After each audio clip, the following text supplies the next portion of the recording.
Oh, you're back! Well, I still haven't been able to get Larry out of the sink. I want to get out, Bob. But it's time now to talk about what we've learned today. And so what we have learned applies to our lives today, and God has a lot to say in his book. Larry, you know how I feel about that song. You see, we know that God's word is for everyone, and now that our song is done, we'll take a hey! That's cold! As I was saying, it's time to talk about what we've learned today. Right, Larry? I'm wet. Right. Well, Rack, Shack, and Benny learned that standing up for what they believed in was pretty hard, but it was worth it. When all their friends were doing things that were wrong, Rack, Shack, and Benny remembered what their parents had taught them, and that God wanted them to do what was right. In the end, God was protecting them, even in the fiery furnace. What did you learn, Larry?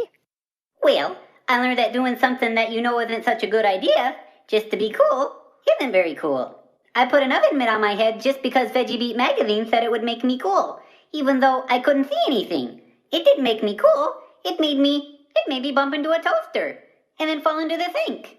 And now I can't get out of here. I'm going to be stuck here forever, and people are going to set plates on my head, and I'm never going to get to go to the circus or run through the fresh-cut grass or feel the ocean breeze in my hair as I pilot my nibble schooner Felix off the coast of our family home in Kennebunkport. Oh, Auntie Em, there's no place like home. There's no place like home. Are you finished? Yeah. And first up on the vault, 5-time Russian champ, it's Svetlana! Oh, that's much better. Thank you, Bob. Bob? Bob! I'm in here, Larry. Oh, there you are. Hey, let's see if Cordy has a verse for us. Stand firm and hold to the teachings we passed on to you. Second Thessalonians. Bob? Thessalonians. Thanks.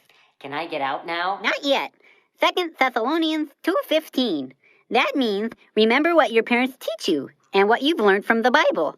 If someone wants you to do something that you know is wrong, stand firm and do what's right. In our story, Rack, Shack, and Benny stood firm when all their friends were doing things they knew were wrong. So Dexter, the next time you go to Billy's house, maybe you could bring one of your favorite videos to watch instead. He might think it's pretty cool.